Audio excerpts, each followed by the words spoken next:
उसने अपनी मंगेतर लारा की आंखों में आंखें डालकर भारी और कड़े शब्दों में कहा, ठीक है, मंजूर है, मुझे तुम्हारी ये शर्त मंजूर है। उसने 3 साल बाद होने वाले मुकाबले की शर्त के लिए लारा को हामी भर दी।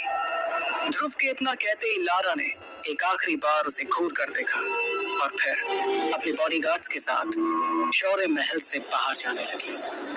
लारा भी हॉल के बड़े से दरवाजे तक पहुंची ही थी कि उसके कानों में एक लड़की की चेतावनी देती हुई आवाज पड़ी, रुक जाओ लारा। जैसे ही लारा ने मुड़कर देखा तो उसे गुलाबी रंग के गाउन में इरा दिखाई दी। इरा दिखने में बहुत ही खूबसूरत थी और किसी भी तरह से वो लारा से कम सुंदर नहीं थी। एक जालीदार खिड़की के पास में खड़ी इरा के चारों तरफ से सूरज की रोशनी अंदर आ रही थी, जिससे इरा को देखकर ऐसा लग रहा था मानो वो कोई स्वर्ग से आई हुई अप्सरा हो। इरा ने लारा को देखते हुए कहा, मैं जानती हूँ कि आज तुमने जो कुछ भी किया है तुम्हें उस पर कोई पछतावा नहीं हो रहा होगा, क्योंकि अब तो तुम्हें ध्रुव का सामना करना ही होगा। और हाँ, एक बात और, कभी ये मत सोचना कि तुम अंबर दल की लीडर बन गई तो हम लोग डर जाएंगे, क्योंकि शौर्य दल में तुमसे ताकतवर लोग भी मौजूद हैं। इरा की इस धमकी को लारा ने बड़े ध्यान से सुना, लेकिन वो बिना कुछ कहे वहां से चली गई। दूसरी तरफ सभी के जाने के बाद ध्रुव ने अपने पिता अरेंद्र से पूरे भरोसे के साथ कहा, बाबा, मैं आपसे वादा करता हूँ कि आज से ठीक 3 साल बाद लारा जयान और उसके पूरे खानदान को अपने किए पर पछतावा होगा। अब मैं जयान परिवार के सामने ही लारा को मुकाबले में हराऊंगा। अरेंद्र अपने बेटे ध्रुव को बेबाकी के साथ बात करते देख खुश हो रहे थे, क्योंकि पिछले 3 सालों से वो ज्यादातर चुपचाप ही रहता था। मगर आज उसकी मंगेतर ने यहाँ आकर जो कुछ भी किया, उससे उसके अंदर का वही ध्रुव जाग गया जो 3 सालों से सोया हुआ था। लेकिन सच्चाई से मुंह भी नहीं फेरा जा सकता था, और इस वक्त सबसे बड़ी सच्चाई ये थी कि ध्रुव अपनी शक्तियों के 3रे सितारे पर ही था, जबकि लारा की शक्तियां 9वें सितारे तक पहुंच चुकी थी। इधर शौर्य महल से बाहर निकलकर ध्रुव अभी भी लारा के बारे में सोच रहा था कि किस तरह से लारा ने बातों बातों में उसकी बेइज्जती की थी और कैसे उसने ध्रुव के पिता पर रिश्ते को तोड़ने के लिए दबाव बनाया था। इन बातों के बारे में सोचते हुए ध्रुव तेजी से अपनी माँ की ग्रेवयार्ड की तरफ जाने के लिए अपने कदमों को बढ़ा रहा था। ध्रुव को इस तरह से गहरी सोच में आगे बढ़ता देखकर उसकी दोस्त इरा भी उसका पीछा करते हुए बाहर आ गई, ताकि वो उसका हौसला बढ़ा सके। लेकिन ध्रुव ने इरा को अपना पीछा करते हुए देखकर कहा, मैं चाहता हूँ कि मुझे कुछ देर के लिए अकेला छोड़ दो। अपने सबसे अच्छे दोस्त से इतना सुनने के बाद इरा ने ध्रुव को कुछ देर के लिए अकेले ही रहने दिया। कुछ ही देर में ध्रुव शक्ति स्तंभ को देखते हुए अपनी माँ के समाधि स्थल पर पहुंच गया। वो अपनी माँ की समाधि पर गिरे पेड़ के पत्तों और धूल को साफ करने लगा। उसके बाद अपनी माँ को याद करते हुए ध्रुव बातें करने लगा। माँ, ऐसा क्यों हो रहा है मेरे साथ? मेरी शक्तियाँ आखिर क्यों नहीं बढ़ रही हैं? इस तरह तो मैं 3 साल के बाद भी लारा से मुकाबला नहीं कर पाऊंगा, और अगर कर भी लिया तो उसे हराऊंगा कैसे? आखिर कैसे? इतना कहते हुए हताश होकर ध्रुव ने अपना सर माँ की समाधि पर रख दिया और अपनी आंखें बंद करते हुए कहा, 3 साल बाद सब कुछ खत्म हो जाएगा। माँ, अगर मैं अपनी शक्तियों को वापस हासिल नहीं कर सका तो बाबा को पूरे मेसोडोरिया शहर के सामने शर्मिंदा होना पड़ेगा। अपनी माँ से बातें करते करते ध्रुव का गला सूख चुका था। उसने अपने आप को संभाला और कहा, अब तो माँ, मुझे ऐसा लगता है कि जब मैं आपकी दुनिया में आऊंगा तो आपको अपना चेहरा कैसे दिखाऊंगा, क्योंकि मैंने ऐसा तो कोई काम किया ही नहीं जिससे मैं आपका नाम रोशन कर सकूं। क्यों माँ, आखिर मेरी शक्तियाँ क्यों नहीं बढ़ रही हैं? ये कहते हुए ध्रुव ने अपनी मुट्ठी बंद की और जमीन पर जोर जोर से अपना हाथ पीटने लगा। वो लगातार जमीन पर अपना हाथ मार रहा था। कुछ देर बाद थक कर उसने कहा, अब तो कोई चमत्कार, कोई करिश्मा ही मुझे मेरी शक्तियां वापस दिला सकता है। ध्रुव, क्या तुम मुझे सुन पा रहे हो? अपना नाम सुनते ही ध्रुव ने इधर उधर देखा। ध्रुव हैरान हो गया, क्योंकि इस वक्त उसकी माँ की समाधि पर उसके अलावा कोई भी नहीं था। तभी उसके कानों में दोबारा वही आवाज गूंजी, ध्रुव, ऐसा लगता है कि तुम किसी मुसीबत में हो और तुम्हें थोड़ी मदद की जरूरत है। इस बार इस आवाज को सुनकर ध्रुव अपनी जगह पर खड़ा हो गया और समाधि के चारों तरफ घूमकर देखने लगा, लेकिन उसे वहां कोई भी नजर नहीं आया। तभी एक बार फिर से उसके कानों में वो आवाज सुनाई पड़ी, मुझे इधर उधर ढूंढना बंद करो ध्रुव, मैं तो तुम्हारी अंगूठी में हूँ। इतना सुनते ही उसने अपने सीधे हाथ की एक उंगली में काले पत्थर से बनी एक अंगूठी की तरफ देखा। ये अंगूठी ध्रुव को उसकी माँ का दिया हुआ आखिरी तोहफा था। देखते ही देखते ध्रुव की अंगूठी में हलचल शुरू हो गई, जिसे देखकर वो थोड़ा हड़बड़ा गया। उसने अपने उल्टे हाथ से सीधे हाथ को संभालने की कोशिश की, जिसमें उसने अंगूठी पहनी हुई थी, लेकिन तभी उसे अचानक एक जोर का झटका लगा, जिससे वो जमीन पर जा गिरा। देखते ही देखते उसकी अंगूठी में से एक सफेद रंग का धुआं साय के रूप में बाहर निकला। फिर उस साय ने एक बूढ़े आदमी का रूप ले लिया। अपने सामने ये सब होता देखकर ध्रुव को अपनी आंखों पर यकीन नहीं हो रहा था। ध्रुव ने हड़बड़ाते हुए उस बूढ़े आदमी से पूछा, कौन हो तुम? ध्रुव के ये पूछते ही उस बूढ़े आदमी का सफेद साया उसके चारों तरफ घूमने लगा। उसे देखने के लिए ध्रुव को बार बार इधर से उधर गोल गोल घूमना पड़ रहा था। कभी वो साया ध्रुव के सामने होता तो कभी पलक झपकते ही उसके पीछे चला जाता। ध्रुव ने हड़बड़ाते हुए दोबारा पूछा, कौन हो तुम? और तुम मेरी अंगूठी में क्या कर रहे थे? वो साया कुछ देर तक ध्रुव के चारों तरफ घूमने के बाद उसके सवालों का जवाब देने के लिए उसके सामने आकर एक जगह पर रुक गया। मैं कौन हूँ ये जानना तुम्हारे लिए जरूरी नहीं है, लेकिन हाँ, मैं तुम्हें किसी तरह की परेशानी नहीं होने दूंगा।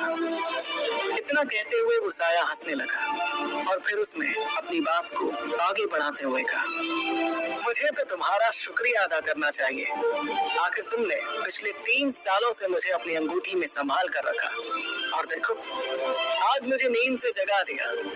शुक्रिया ध्रुव, तुम्हारा बहुत बहुत शुक्रिया। तुम्हारे अंदर कुछ अलग ही बात है। मुझे अभी नहीं पता कि वो क्या बात है, लेकिन हाँ, वो बात कुछ अलग ही है। उस साय से इतनी बातें सुनने के बाद ध्रुव ने गुस्सा करते हुए कहा, तो तुम पिछले 3 सालों से मेरी अंगूठी में छिपकर बैठे हो। कहीं तुम्हारी वजह से ही तो मेरी शक्तियां कम नहीं हो रही थी, क्योंकि जब से तुम मेरी अंगूठी में छिपकर बैठे हो तब से मेरी शक्तियां बढ़ नहीं रही हैं। ध्रुव की इस बात पर वो साया और ज्यादा हंसने लगा। उसे इस तरह से हंसता देखकर ध्रुव ने अपने गुस्से को बरकरार रखते हुए कहा, इसका मतलब मैं सही समझ रहा हूँ, तुम्हारी वजह से ही पिछले 3 सालों तक मुझे लिसोडोरिया शहर के लोगों के सामने शर्मिंदा होना पड़ा। अभी भी वो साया हंस ही रहा था, जिस पर अब ध्रुव को बहुत ज्यादा गुस्सा आने लगा और उसके मासूम से दिखने वाले चेहरे पर अब खतरनाक हाव भाव दिखाई देने लगे। वो इस वक्त इतने गुस्से में था कि उसने अपनी माँ की दी हुई आखिरी निशानी की भी परवाह नहीं की। ध्रुव ने गुस्से में अपनी अंगूठी को निकाला और उसे दूर चट्टान की ओर फेंक दिया। ध्रुव को इतना परेशान होता देखकर उस साय ने कहा, सुनो ध्रुव, जो होना था वो हो चुका। अब इस तरह से तुम्हारे गुस्सा करने से कुछ भी नहीं होगा, लेकिन हाँ, अगर तुम मेरा साथ दोगे तो मैं तुम्हारे बहुत काम आ सकता हूँ। ये बात ध्रुव को कुछ समझ नहीं आई। उसने उस साय से पूछा, आखिर तुम क्या चाहते हो? ध्रुव के सवाल का जवाब देने के लिए वो साया फिर से उसके सामने एक जगह पर हवा में रुक गया और कहने लगा, ये हुई ना बात। मैं चाहता हूँ कि तुम मुझे फिर से अपनी अंगूठी में रहने की जगह दो, बदले में मैं तुम्हें। वो साया इसके आगे कुछ कहता, उसके पहले ही ध्रुव ने कहा, नहीं नहीं, कभी नहीं, कभी भी नहीं। मैं ऐसी गलती अब दोबारा नहीं करने वाला। मैं अब भूल कर भी उस अंगूठी को दोबारा नहीं पहनूंगा। तब उस साय ने अपने हाथ में उस अंगूठी को दिखाकर ध्रुव को समझाते हुए कहा, क्या तुम नहीं चाहते कि लोग तुम्हारी फिर से इज्जत करें, फिर से तुम्हारी शक्तियों का सितारा 3 से 9 तक पहुंचे? क्या तुम नहीं चाहते कि एक बार फिर से एकलव्य कहलाए जाओ? उस साय की इस तरह की बातों ने ध्रुव की धड़कनों को तेज कर दिया और अब ध्रुव ना चाहते हुए भी उस साय की बातों को सुनना चाहता था। तभी उस साय ने आगे कहा, चलो ध्रुव, मैं मानता हूँ कि अंगूठी नहीं पहनने से भी तुम अपनी शक्तियों को वापस हासिल करने लगोगे, लेकिन तुम भी इस बात को अच्छे से समझते हो कि अब तुम्हारे पास ज्यादा वक्त नहीं है। ध्रुव से ये बात करते हुए अब वो साया फिर से उसके चारों तरफ घूम रहा था। उसने ध्रुव से आगे कहा, ध्रुव, तुम 15 साल के हो चुके हो, मतलब कि तुम्हारे पास अब से सिर्फ 1 साल का समय है और 1 साल में तुम्हारी शक्ति 7वें सितारे तक नहीं पहुंची तो नियम के मुताबिक तुम्हें शौर्य दल और मेसोडोरिया शहर से बाहर निकाल दिया जाएगा। ध्रुव उस साय की बातें सुनकर हैरान हो गया।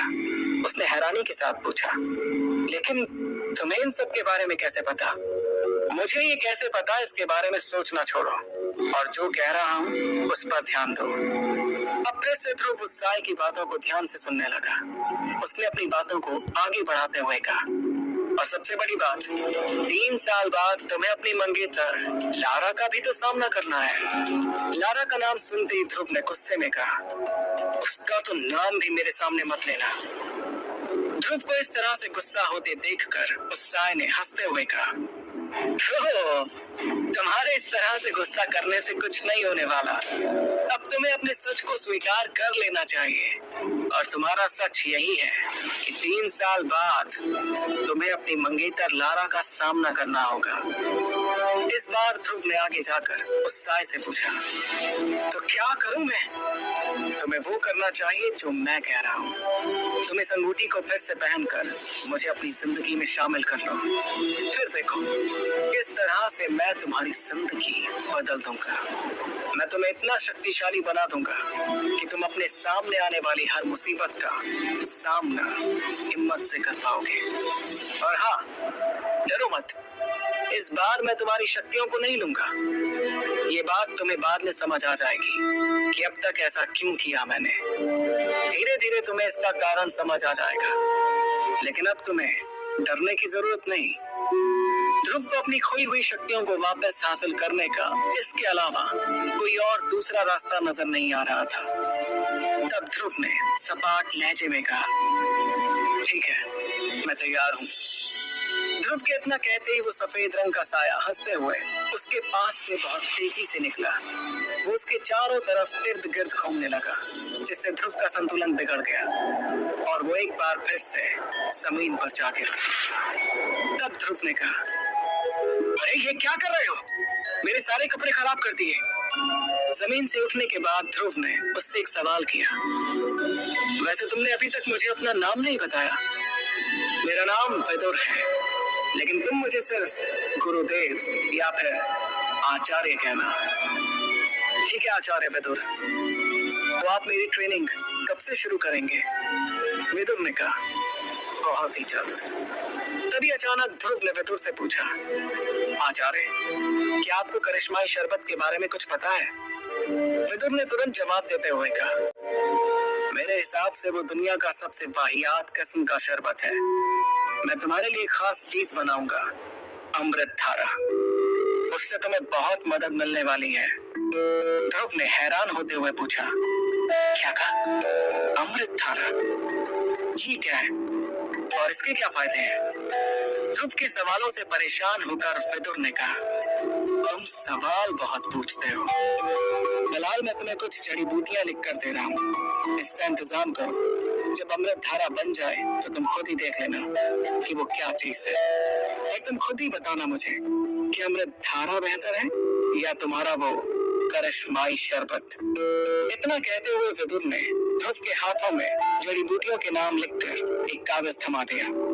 उस कागज को पढ़कर ध्रुव के होश उड़ गए। उसने हैरानी के साथ कहा, आचार्य ये तो बहुत महंगी है। इन्हें खरीदने के लिए तो कम से कम 800 सोने के सिक्कों की जरूरत होगी और मेरे पास तो इतने पैसे नहीं है।